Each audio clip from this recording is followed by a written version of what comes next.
نفل کی نماز ہے، نفل کی نماز ہے۔ اب مثال کے طور پر صلاۃ التسبیح ایک نماز ہے جس کا طریقہ بتایا گیا اور حضور صلی اللہ علیہ وسلم نے طریقہ بتایا اور اس کی بہت بڑی فضیلت ہے، مگر کچھ نمازوں کو باجماعت حضور نے پڑھا فرائض کے علاوہ اور کچھ کو نہیں پڑھا۔ اب جو حضور نے نہیں پڑھی باجماعت اس کو کوئی باجماعت پڑھے تو یہ دین میں اضافہ ہے، اگر اسے گھر میں پڑھے تو یہ حضور کی تعلیمات کے موافق ہے۔ تو یہ ایک بڑا باریک فرق ہے اور اس میں اس چیز کا حکم نیت پہ ہوتا ہے۔ اب مثال کے طور پر علامہ صاحب نے فرمایا تیجا ہے، 40واں خلفائے راشدین کے دور میں بھی جس پر اجماع ہو گیا وہ تو بدعت نہیں ہے۔ وہ ہے۔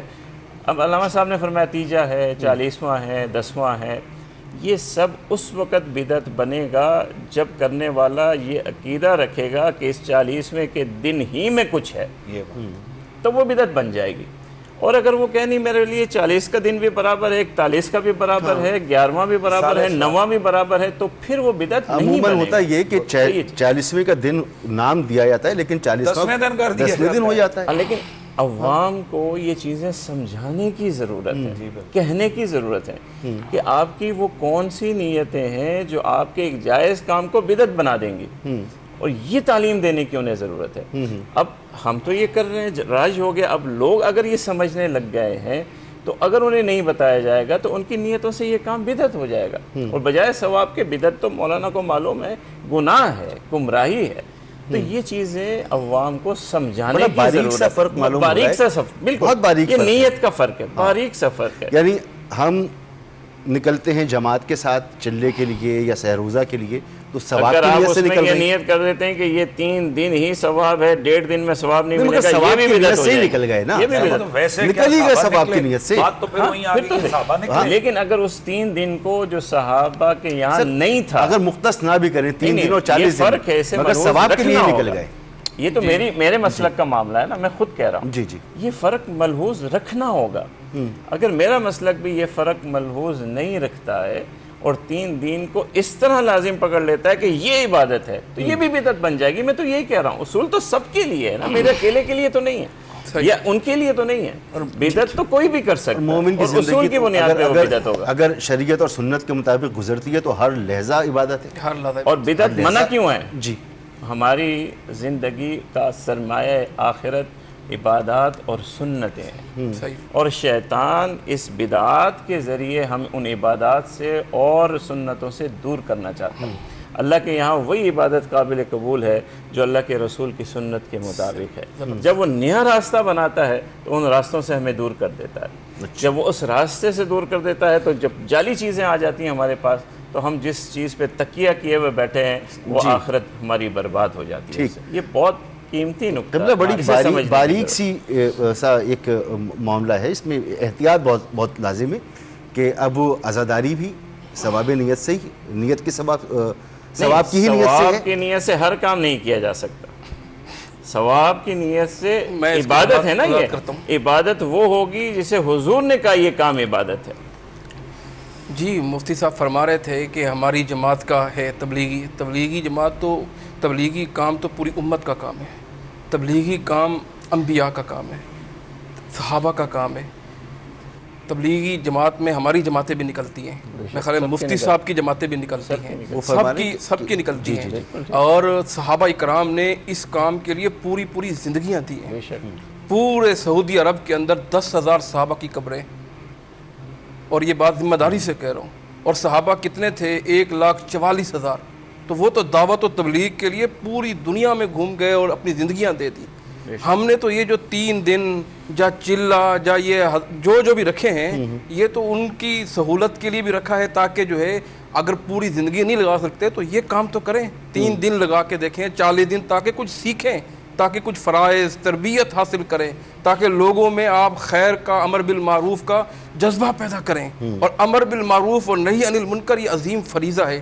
خیر بہرحال ہم مفتی صاحب نے ذکر کیا ایک جواز کے طور پر، اور بڑی وضاحت کی انہوں نے ماشاء اللہ تعالیٰ۔ ایک حدیث پڑھی تھی، من سن فی الاسلام، یہ صحیح مسلم کی حدیث ہے کہ جو اسلام کے اندر چیز داخل کرتا ہے یا اسلام کے اندر کوئی اچھا وہ کرتا ہے تو اس کو ثواب ملے گا۔ تو یفسر بعض بعض، شارح کون ہے؟ جناب محمد رسول اللہ صلی اللہ علیہ وسلم۔ اپنی بات کی تفسیر اور توضیح کون کریں گے؟ اللہ کے رسول کریں گے.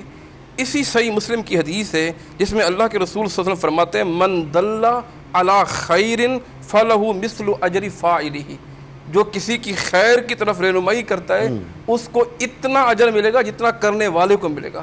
من سنہ فی الاسلامی. اور دوسری حدیث یہ بھی صحیح مسلم کی حدیث ہے جس میں اللہ کے رسول نے فرمایا من دعا الی الہدی، یا من دعا الی ہدی، جو لوگوں کو ہدایت پر بلاتا ہے. آپ نے کسی کو ہدایت پر بلایا، لوگوں کو دعوت دی، بے نمازی کو مثلا نمازی بنایا آپ نے، اب وہ نماز پڑھنا شروع کر رہا ہے، جب تک پڑھتا رہے گا اس کو تو اجر ملے گا ہی ملے گا، لیکن آپ کو بھی اتنا اجر ملے گا جتنا اس کو ملے گا. من سنہ فی الاسلام، اس تفسیر بیان کی. خیر دین جب پورا ہو چکا ہے، اب دین سمجھ کر، میں پھر وہی الفاظ کر رہا ہوں، عبادت سمجھ کر، شریعت سمجھ کر جو اسے کر رہا ہے اور اللہ کے رسول صلی اللہ علیہ وسلم سے وہ عمل ثابت نہیں ہے تو وہ قطعاً جائز نہیں ہے. میں کروں، حضرت صاحب کریں، حضرت صاحب کریں، میری جماعت کرے، وہ ساری کی ساری بدعتیں. اور اس کے اندر کئی چیزیں شامل ہیں، کئی چیزیں جن لوگوں نے درود بنائے ہیں اور درود من گھڑت بنائے، بے شمار درود بنائے اپنی طرف سے. اللہ کے رسول صلی اللہ علیہ وسلم سے جو درود ثابت نہیں ہے، یا تو ایسا درود ہو کہ آپ صلی اللہ علیہ وسلم نے بتایا نہ ہو، بھئی اللہم صلی علی محمد وعلی آل محمد بتا دیا. اگر اس کو مختصر بھی کر لیں، اللہم صلی علی محمد وعلی آلہ واصحابہ وازواجہ وبناتہ، پڑھ ٹھیک ہے جی جو ثابت ہے. اب نئے نئے نام دے کر فلاں درود، فلاں درود، فلاں درود، فلاں درود، ٹھیک ہے، جو اللہ کے رسول نے جس پر مہر، پھر اس کے فضائل بیان کیے کہ ہمارے حضرت صاحب نے فلاں نے فلاں نے. ہاں جو اللہ کے رسول سے ثابت ہے، جو بھی ثابت ہے وہ شریعت کا حصہ ہے، اور جو ثابت نہیں ہے تو میں اسے شریعت کا حصہ جا کوئی بھی اسے کیسے کہہ سکتا ہے. اسی طریقے پر میں بات اسی طریقے پر آپ نے عزاداری کی بات کی. عزاداری ہے، نوحہ ہے، ماتم ہے، شریعت نے اس کو منع کیا ہے. کوئی کرتے ہیں چاہے ان کی نیت، چاہے میں اس پہ بھی آتا ہوں، چاہے ان کی نیت کچھ بھی ہو، چاہے وہ ظالم کو واضح کرنا چاہ رہے ہوں، چاہے وہ مظلوم کی نصرت کے لیے نکلے ہوں. اللہ کے رسول صلی اللہ علیہ وسلم نے کیا فرمایا کہ جس نے اپنے نوحہ کیا، ماتم کیا، اپنے چہرے پہ مارا، اپنے بال کھینچے، من شق الجیوب ودعا بدعوی الجاہلیہ فلیس منا. اللہ کے رسول نے واضح کر دیا. ہاں اس کا اگر آپ نے ظالم کو ظالم کہنا ہے، مظلوم کو مظلوم کہنا ہے، ظالم کو آپ نے ظالم ثابت کرنا ہے، مظلوم کی مدد کرنی ہے، اس کے کئی طریقے ہیں. اللہ رب العزت نے لا یحب اللہ الجار بالسوء میں ذکر کیا، لیکن اپنے آپ کو مار کر نوحہ ماتم، یہ تو قطعاً، اور اپنی بات کا حق ہے، انہیں جواب دیں گے، وہ ان کا رائٹ ہے. اسی طرح دیگر جلوس کی بات کی، کوئی بھی جلوس ہو جہاں مسلمانوں کو تکلیف ہو، تنگ ہو، چاہے میں نکالوں چاہے کوئی نکالے، وہ شریعت کا حصہ نہیں. سیاسی جلوس وہ بھی نہیں ہونے چاہیے، جہاں مسلمان تنگ ہو تو وہ بھی نہیں ہونے چاہیے. ایک ہوتا ہے کوئی اصول ضابطہ بیان کرنا، اور ایک ہوتا ہے کہ اس اصول اور ضابطے کو جسے کہتے ہیں نافذ کرنا. ضروری نہیں ہے کہ میں جو اصول اور ضابطہ بیان کر رہا ہوں تو میں اس کو اپلائی بھی ٹھیک کر کے کروں. یعنی قانون کو اپلائی کرنا یہ ہر بندے کے واسطے میں نہیں، اور یہیں سے خرابیاں شروع ہوتی ہیں. مولانا کی اس بات سے میں بالکل اتفاق کرتا ہوں کہ آپ دین کے اندر ایک ایسا کام شروع کریں کہ جو دین میں نہیں ہے. یہ نہیں ہے، میں تھوڑا سا ڈیٹیل ہے جس کو میں نے پہلی گفتگو میں کیا کہ وہ نہیں ہے کا کیا مطلب ہے. ایک ہے کہ سیم اٹ از، اور ایک ہے اصول کے تحت. مثلا اللہ کے نبی صلی اللہ علیہ وسلم نے ارشاد فرمایا کہ قل بفضل اللہ، بلکہ قرآن کہتا ہے قل بفضل اللہ وبرحمتہ فبذلک فلیفرحوا وخیر مما یجمعون. اے حبیب آپ فرما دیجئے کہ جب تم پر اللہ کا فضل ہو اور اس کی رحمت ہو تو اس پر تم خوشیوں کا اظہار کرو. یہ جو مال و دولت جمع کر کے رکھتے ہو اس سے یہ بہتر ہے کہ تم اس خوشیوں کا اظہار کرو. ایک اصول آ گیا، ہر فضل ہر رحمت اس کے ملنے پر آپ شکرانے کے طور پر آپ خوشی کا اظہار کریں گے.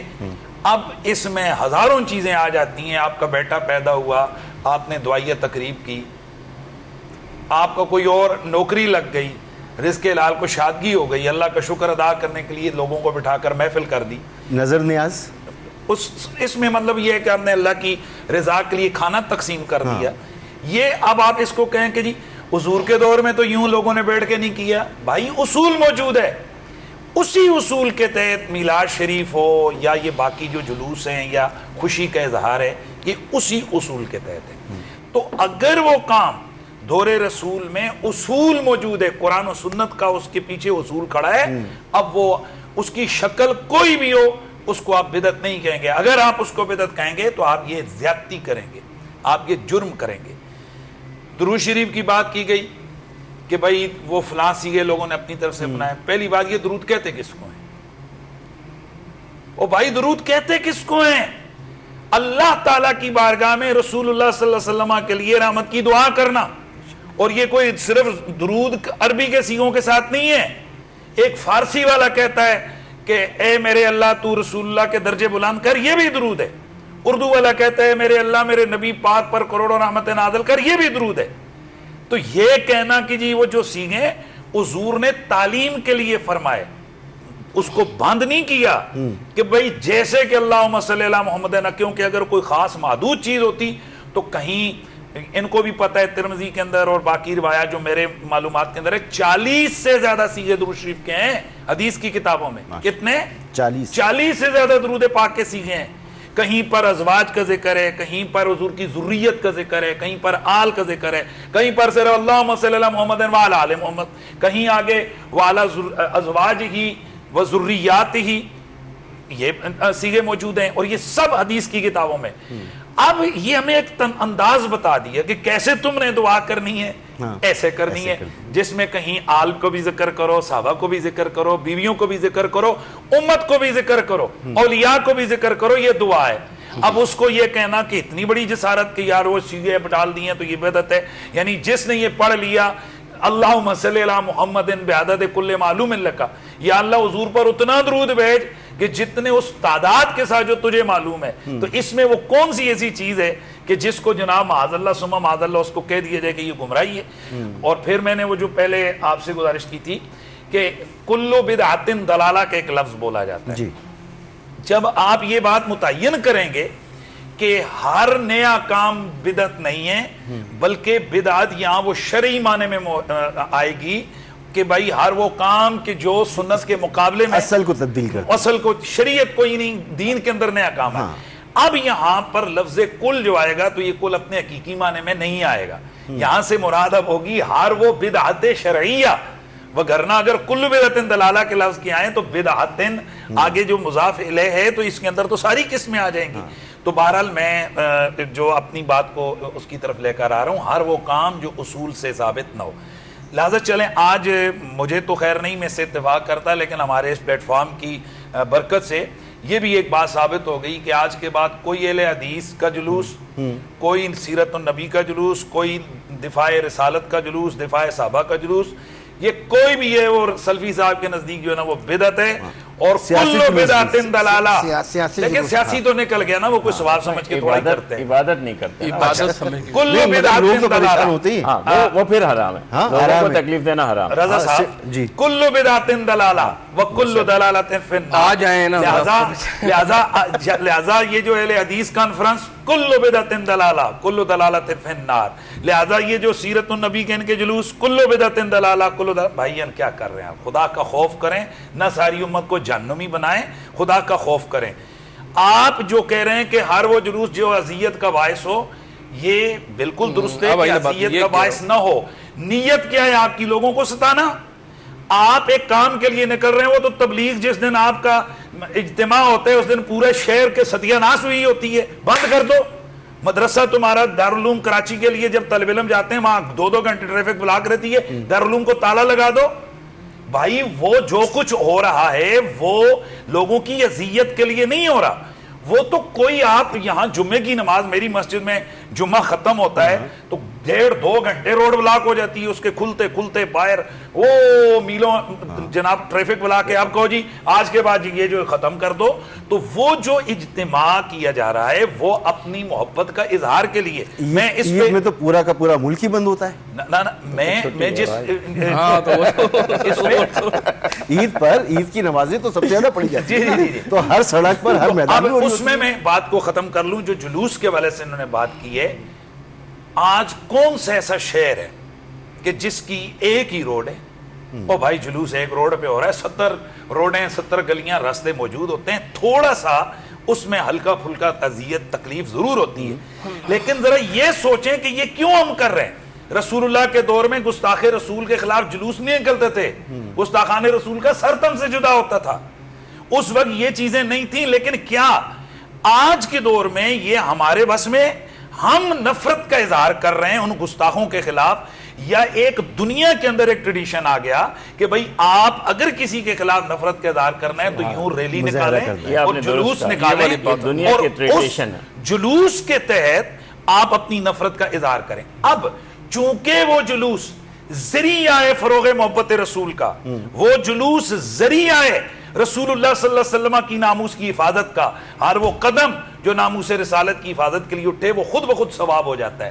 لہذا ہم جب جلوس نکالیں گے مقصود عظمت رسالت کا اظہار ہے، وہ ثواب سمجھ کے نکالیں گے، اور یہ کوئی بدعت سیئہ نہیں. مسلمان کی تو زندگی کا ہر لمحہ عبادت ہے نا، ثواب ہے نا.